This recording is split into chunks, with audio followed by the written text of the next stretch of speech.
So this book is amazing. It's Women Who Run with Wolves. And I want to start a study group sometime in January. I've tried it several times last year and it didn't really work out. But that's okay. We've got a new year coming down the pike. And I just wanted to read to you a little bit about uh, what it is that the writer intends here. One of the things that she directs when you read it on page 26 is listen to the stories. Listen to the stories that she shares here with a soul hearing, with something that's deeper than just your ears, it's deep into your soul. And that is the mission of each of these stories. So the first one is La Loba. So here it is. There is an old woman who lives in a hidden place that everyone knows but few have ever seen.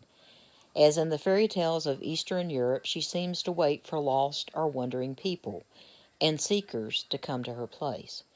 She is circumspect. She's often hairy. She's always fat, and especially wishes to evade most company. She is both a crower and a cackler, generally having more animal sounds than human ones. They say she lives among the rotten granite slopes in Tarahumar in India. They say she is buried outside the Phoenix, near a well.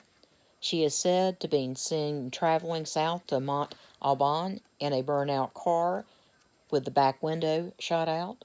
She is said to stand by the highway near El Paso or ride shotgun with truckers on Morelia, Mexico, or that she has been sighted walking to the market above Oaxaca with strangely formed bows of firewood on her back. She is called by many names. The name we'll call her is Wolf Woman. The sole work of Wolf Woman is collecting of bones. She is known to collect and preserve especially that which is in danger from being lost to the world. Her cave is filled with the bones of all manner of desert creatures, the deer, the rattlesnake, the elk, the crow. But her specialty is said to be wolves. She creeps and crawls and sifts through the mountains and the dry river beds, looking for wolf bones. And when she has assembled an entire skeleton, when the last bone is in place, and the beautiful white sculpture of the creature is laid before her, she sits by the fire and thinks about what song she will sing. And when she is sure, she stands over the creature and raises her arms over it, and she sings out. This is when the rib bones and the leg bones of the wolf begin to flesh out, and the creature becomes furred. La Loba sings some more, and more of the creature comes into being. Its tail curls up, shaggy and strong, and La Labala sings more, and the wolf creature begins to breathe. And still she sings so deeply that the floor of the desert shakes, and as she sings, the wolf opens its eyes and leaps up and runs away down the canyon.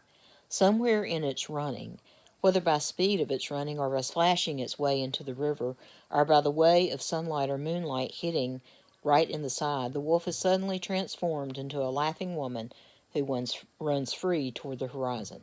So it is said that if you wander the desert, and it is near sundown, and you perhaps are a little bit lost, and certainly tired, that you are lucky, for the wolf woman may take a liking to you and show something to you, something to your soul.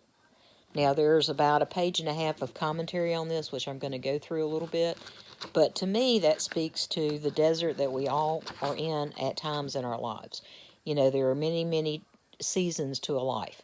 To everything there is a season, is what the Bible says in Ecclesiastes, I believe. There's a season to be a grandmother. There's a season to be a mother. There's a season to be a daughter. There's a season to be a caregiver. There's a season for everything. And the renewal that Dr. Estes talks about in Running with Wolves is talking about something guttural. It's talking about something deep within you. Let me see if I can pick out some of the things here. We've all lost a bundle of bones somewhere, and they're probably buried in the desert. And what I take that to mean is we've all lost parts of ourselves. I said to somebody years ago, you have touched me, I have grown. every woman is a part of every woman she knows. And when I first wrote that to my friend, they were very insulted. But then I got to realize, and then she got to realize what I'm saying, that every one of us is made up by our experiences, and that those in our life who are impact our lives, that's what we're made up of. So we have to be careful what we add to our lives, who we're around, what we do, what we say, what we think. Because if we don't, then we become those things. We are to look for in our lives the indestructible, the heart of who we are, the real being of our soul. So when you hear someone singing, like in the story, what it really means is that you're expressing yourself fully and in conjunction with what your soul is nourished and speaks for. So when you descend into the deepest of your moods with great love and feeling, then your desire for relationship and the truth of what you seek is what comes in.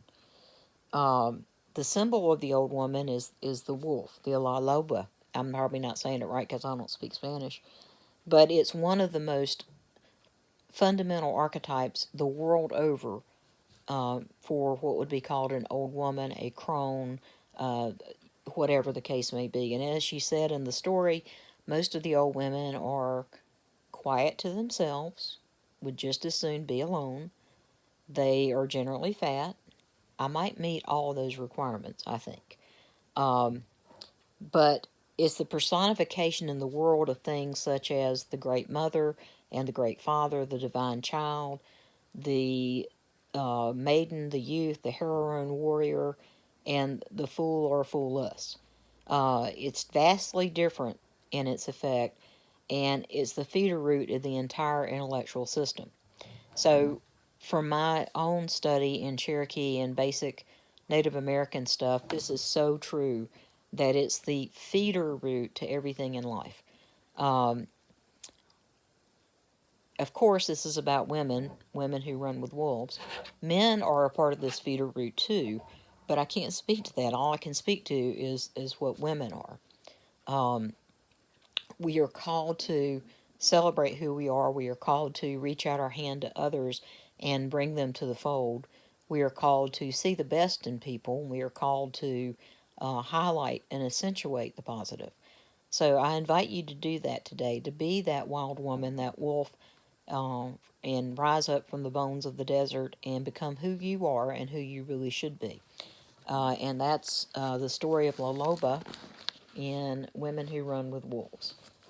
This is a wonderful book, and hopefully we can start a study group maybe on Sunday afternoons in a couple of weeks. I'll keep you posted. Thanks. Have a great December 30th, 2021.